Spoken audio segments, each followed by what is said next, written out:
Good morning to all and good afternoon जब भी आप ये क्लास देख रहे हो बेटा। तो पिछली क्लास में हमने एनसीईआरटी के क्वेश्चंस का डिस्कशन स्टार्ट किया था और हमने एनसीईआरटी के जितने भी क्वेश्चन डिस्कस किए थे आज उसी के आगे के क्वेश्चंस को डिस्कस करेंगे और हम उम्मीद करते हैं कि आपको जो क्वेश्चंस होमवर्क में दिया गया था वो आप खुद एक बार ट्राई किए होंगे। ठीक, तो बेटा इन सारे क्वेश्चंस को आप एक बार अपने से जो कराए जा चुके हैं उनको बिल्कुल इस तरीके से कर लो कि आपको बिल्कुल वो सारे सवाल के सॉल्यूशंस बिल्कुल रट जाने चाहिए। ठीक, तो चलिए स्टार्ट करते हैं without any wasting time. Start करते हैं आज अपने एनसीईआरटी के नए क्वेश्चंस को स्टार्ट करते हैं। क्वेश्चन नंबर 4 तक हमने करा लिया। आज का जो इस क्लास में जो डिस्कस करेंगे वो कौन सा होगा, क्वेश्चन नंबर 5। तो क्वेश्चन नंबर 5 क्या है, चलिए जरा देखते हैं। इन द फिगर 6.20 आपको फिगर दिया हुआ 6.20 या 6.20 में क्या दिया है, जो DE है वो पैरेलल है किसकी sir, DE parallel to OQ और एंड जो DF है जो DF है वो पैरेलल दिया हुआ है किसके पैरेलल है, OR की पैरेलल है। तो आपको शो करना है, सो दैट आपको शो करना है कि जो EF है वो पैरेलल होगा किसके, QR के पैरेलल होगा। और आपको ये डायग्राम गिवन है, तो डायग्राम में गिवन है तो ज़्यादा टेंशन नहीं लेना, क्योंकि डायग्राम जब क्वेश्चन में गिवन होता है उसको सॉल्व करना थोड़ा इजीली होता है, बट अगर डायग्राम में बनाना पड़ जाए तो फिर थोड़ा सा दिक्कत होता है। ठीक ना, तो ये इस तरीके का डायग्राम आपको गिवन है इसका। ठीक, चलो जरा थोड़ा सा इसको और इसको नीचे से बनाते हैं। ठीक है, इसको थोड़ा सा और इसको मैं थोड़ा सा नीचे से बनाता हूं, जरा देखना है इसे। ठीक, तो ये इसको मैंने ज्वाइन कर दिया और इस तरीके का डायग्राम। अच्छा, इसमें एक और छोटा ट्रायंगल बना हुआ है, एक ट्रायंगल यहाँ से बना हुआ है, ये ऐसा बना हुआ है, फिर के सारे पॉइंट बना हुआ है। तो ये P पॉइंट, ये E पॉइंट और ये Q पॉइंट और ये O पॉइंट और ये R पॉइंट है, ये R पॉइंट है और ये D पॉइंट है और ये F पॉइंट है और ये कौन सा पॉइंट है, F पॉइंट है। तो जो जो दिया है उसी अकॉर्डिंग अपना स्टार्ट करते हैं सॉल्यूशन। चलो सबसे पहले जरा देखना इसमें समझना लेना चाहिए क्या दिया है सॉल्यूशन में कि जो DE है वो पैरेलल QR की, या सॉरी OQ, DE जो है वो पैरेलल किसके है, OQ के पैरेलल है। तो अगर DE पैरेलल टू OQ है तो बाय BPT, आप BPT जरा यूज करिए। तो DE जरा देखना है क्या है, DE जो है वो ये वाली लाइन है, थोड़ा सा मैं रेड कलर से बनाना, ये जो DE है वो लाइन है, ये लाइन है और ये किसके पैरेलल है सर, ये पैरेलल है OQ के पैरेलल, मतलब ये इसके पैरेलल है, ये इसके पैरेलल। तो अगर ये इसके पैरेलल तो जरा देखना है PD upon DO is equal to PE upon EQ क्या होगा, इक्वल होगा। तो सर यहाँ से बनेगा PD upon DO is equal to PE upon EQ, इसको मैंने बोल दिया इक्वेशन नंबर फर्स्ट बोल दिया, PE अपॉन EQ। सिमिलरली आपको ये जो दिया जो DF है वो OR के पैरेलल, तो DF ये वाली लाइन है ना, इसको थोड़ा अलग और तरह से बनाना है सर। ये DF ये वाली लाइन है और DF किसके पैरेलल है सर, ये OR के पैरेलल है, OR के पैरेलल। तो DF OR के पैरेलल तो PD upon DO PF upon FR, तो आप कह सकते हो as DF parallel to OR, DF parallel to OR by BPT, BPT से आप कर सकते हो PD upon DO is equal to PF upon FR, इसको बोल दिया इक्वेशन नंबर सेकंड। जरा इक्वेशन नंबर फर्स्ट और सेकंड के लेफ्ट साइड देखो बेटा क्या वो सेम है, फर्स्ट और सेकंड के लेफ्ट साइड की बात करें तो सर फर्स्ट और सेकंड के लेफ्ट साइड में है सेम। तो from first and second, first and second से फर्स्ट एंड सेकंड की ये वाली साइड और ये वाली साइड दोनों क्या सेम है, फिर ये राइट वाली भी साइड क्या हो जाएगी, सेम हो जाएगी। यानी क्या हो जाएगा यहाँ से sir PE upon EQ is equal to PF upon FR, PF upon FR। जरा इस रेशियो को चेक करना है बोलना क्या चाह रहा है। देखो ये है PE upon EQ, PF upon FR, यानी ये वाली साइड का रेशियो इसके साथ और ये वाली साइड का रेशियो इसके साथ दोनों क्या है, सेम है। तो हम यहाँ से क्या बोल सकते हैं, मान लो इसको इक्वेशन हमने स्टार कर दिया, तो y स्टार फ्रॉम स्टार, ऐसे y स्टार है फ्रॉम स्टार, ठीक है, फ्रॉम स्टार तो यहाँ से लिख दिया from star by converse of BPT. अच्छा बाई कन्वर्स ऑफ बीपीटी के लिए जरा देखना ध्यान से, ये पीई अपॉन EQ और PF upon FR, PE upon EQ PF upon FR क्या है, सेम है। इसका मतलब ये वाली लाइन क्या की, इस दो साइड को सेम रेशियो में डिवाइड की। तो कन्वर्स ऑफ बीपीटी तो ये बोलता है ना, अगर कोई लाइन किसी भी दो साइड को सेम रेशियो में डिवाइड करती है तो वो थर्ड लाइन का ऑलवेज कैसे होगी, पैरेलल होगी। तो बाय कन्वर्स ऑफ बीपीटी जो EF है बेटा वो पैरेलल आ जाएगा किसके, सर वो QR के पैरेलल आ जाएगा। तो जो EF है वो किसके पैरेलल आ जाएगा, QR के पैरेलल हो जाएगा। और यही आपको शो करना था, दैट इज हेंस।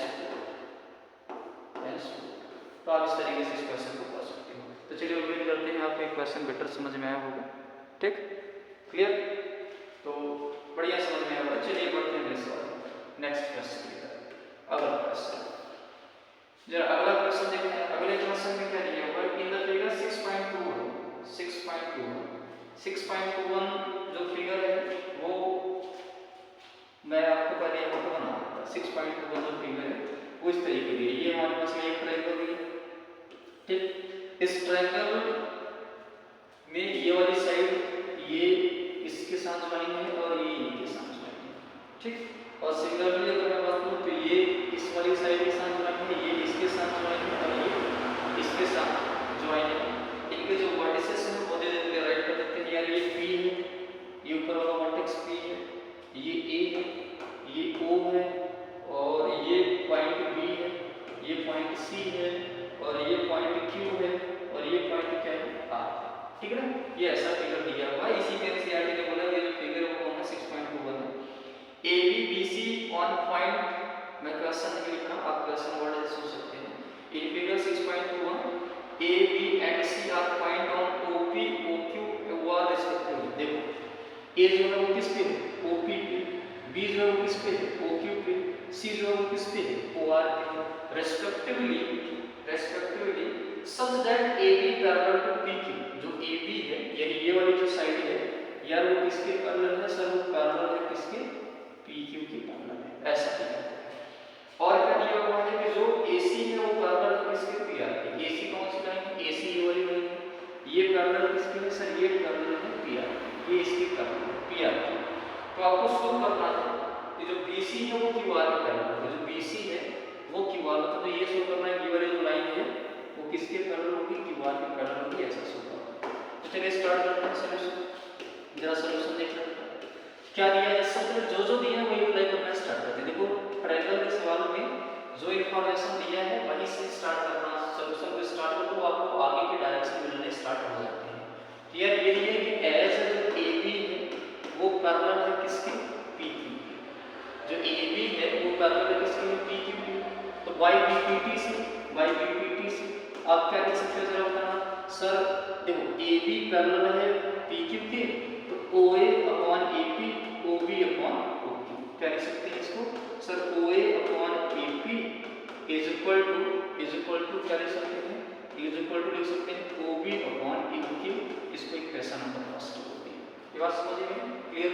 चलिए अच्छा, एज सेकंड पॉइंट जरा देखना, एज जो AC है वो पैरेलल किसके है, सर AC जो पैरेलल है वो PR के है। AC पैरेलल किसके है, PR के। अगर AC पैरेलल टू PR है तो क्या लिख सकते हैं, बाय BPT से, बाय BPT। सर BPT से लिख सकते हैं कि OC upon CR, OA upon AP क्या है, सेम है यार। OA upon OP is equal to OC upon CR। इसको बोल दिया second equation.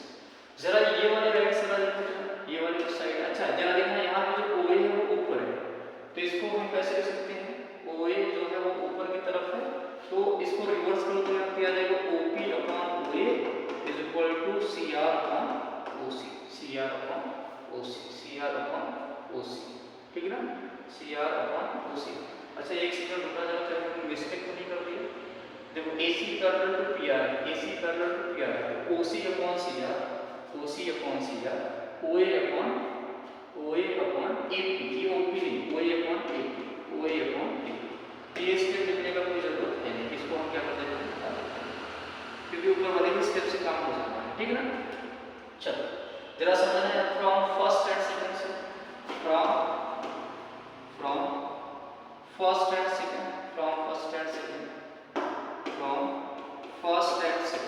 First and second की जरा देखो, इनके जो राइट लेफ्ट साइड है वो सेम है, यानी OA upon AP, OA upon AP ये दोनों सेम है, तो राइट साइड में क्या हो जाएगा सेम, और राइट साइड से मान किया जाएगा OB upon OQ is equal to OC upon CR, OC upon कितना आ जाएगा CR आ जाएगा।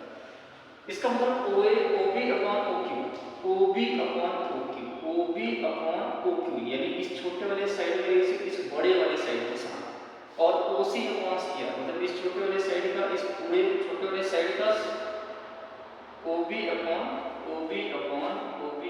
एक सेकंड रुकना जरा, इसी में मिस्टेक तो नहीं किया मैंने यार, OB अपॉन BQ, ये OQ नहीं होगा, ये क्या होगा BQ होगा, ठीक है, ये थोड़ा सा करेक्शन कर लीजिएगा, तो ये OQ नहीं, ये क्या होगा हमारे पास में सर, ये होगा BQ, यार OB upon BQ OC upon CR का रेशियो क्या है सेम आया, इसका मतलब क्या है, इसको स्टार बोल देते हैं यार, तो from star by converse of BPT ये कन्वर्स से क्या हो जाएगा बेटा, जो BC है वो कर्नल किसकी आ जाएगा, QR किया जाएगा, BC जो है कर्नल QR किया जाएगा, और यही आपको फाइनली क्या करना था, प्रूव करना, ठीक। तो चलिए आप इस तरीके से क्वेश्चन को कर सकते हैं, अगर आप इसका स्क्रीनशॉट लेना चाहते हैं तो बिल्कुल कोई प्रॉब्लम नहीं है, इसका स्क्रीनशॉट आप ले सकते हैं, ठीक, क्लियर है। चलिए नेक्स्ट अगला सवाल, एनसीईआरटी का क्वेश्चन नंबर नेक्स्ट, अगला जो सवाल बेटा है, using theorem 6.1 prove that a line drawn through the mid point of one side of triangle is always या is parallel to the third side, ठीक है। मैं एक बार फिर से स्टेटमेंट को रिपीट कर देता हूं, using theorem 6.1 prove that a line drawn through the mid point of side of a triangle parallel to the another side bisect the third side, वो थर्ड साइड को क्या करेगा बाइसेक्ट करेगा, और ये जो है ये आपको एक्चुअल में क्लास 9 में ये थ्योरम आपने पढ़ा होगा, उसको हम क्या बोलते हैं मिड पॉइंट थ्योरम बोलते हैं। तो जरा देखना ध्यान से, सबसे पहले मान लो हमारे पास में यार एक ट्रायंगल है, ये हमें ट्रायंगल बना, ये ट्रायंगल कौन सा है सर, ये ट्रायंगल मान लेते हैं ABC, ये पॉइंट B, ये पॉइंट B है और ये पॉइंट C है, और एक साइड मैंने ये बनाया, ये आप मान लो ये पॉइंट D है, ये पॉइंट मैंने क्या बोल दिया E, ये पॉइंट D मान लिया और ये पॉइंट मैंने क्या बोल दिया E। जरा समझना इसमें क्या किया है, prove the line drawn through the mid point of one side of triangle parallel to the another side, दूसरी साइड की क्या है पैरेलल है, वो तीसरी साइड को क्या करेगा ऑलवेज क्या करेगा बाइसेक्ट करेगा, आपको ऐसा प्रूफ करना है, ठीक है ना। मतलब ये बेसिकली क्या है कि ये जो हमने ये जो लाइन DE बनाई है, आपको ये दिखाना है कि जो DE है वो इसको क्या करेगा बाइसेक्ट करेगा, DE जो है वो इसको क्या करेगा बाइसेक्ट करेगा। चलिए जरा समझते हैं ध्यान से, ठीक है। अच्छा एक काम कर लेते हैं, इसमें आप एक कंस्ट्रक्शन कर सकते हो, क्या कर सकते हो कंस्ट्रक्शन कर सकते हैं। कंस्ट्रक्शन हमने क्या किया कि मैंने E से ये AD को ज्वाइन कर दिया, मैंने वैसे D था तो इसको यार D डैश मान लेते हैं, क्योंकि ये पॉइंट D यूज कर ले तो इसको D डैश मान लेते हैं। तो हमने क्या कर दिया, let D dash B AB point on BC and join AB dash, ये AB dash को हमने ज्वाइन कर दिया। अच्छा और मान लो यार ये इसको इंटरसेक्ट कहाँ पे कर रही है, तो इसको मैंने बोल दिया E dash, कहाँ पे इंटरसेक्ट कर रही है E dash पे, तो एंड इंटरसेक्ट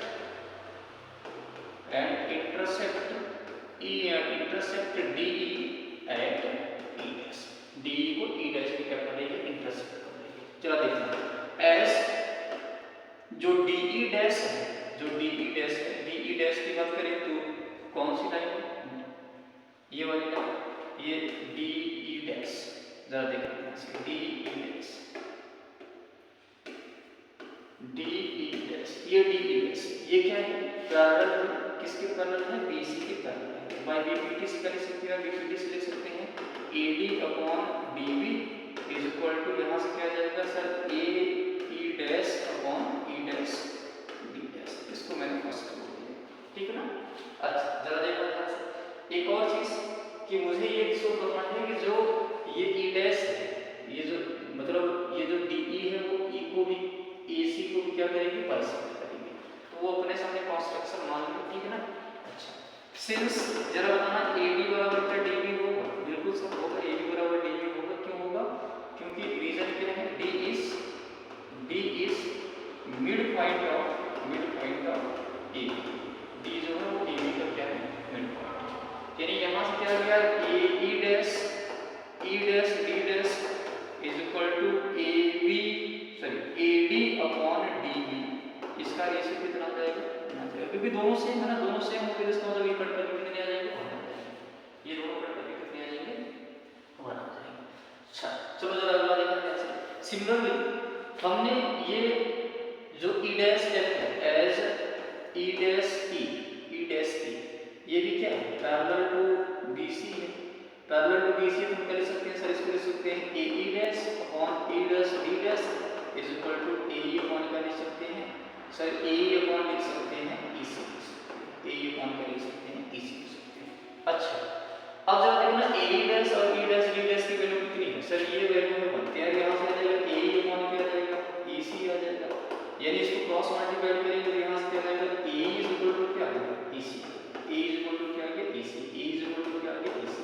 अच्छा AE is equal to EC है, AE is equal to EC है, तो इसका मतलब क्या है, ये जो DE है वो दूसरे की साइड को भी क्या कर रही है, बाइसेक्ट कर रही है। That is it shows that क्या DE also bisect another side, दूसरी वाली की साइड को क्या कर रही है, बाइसेक्ट कर रही है। दैट इज हेंस प्रूव्ड, ये आपको ठीक है ना।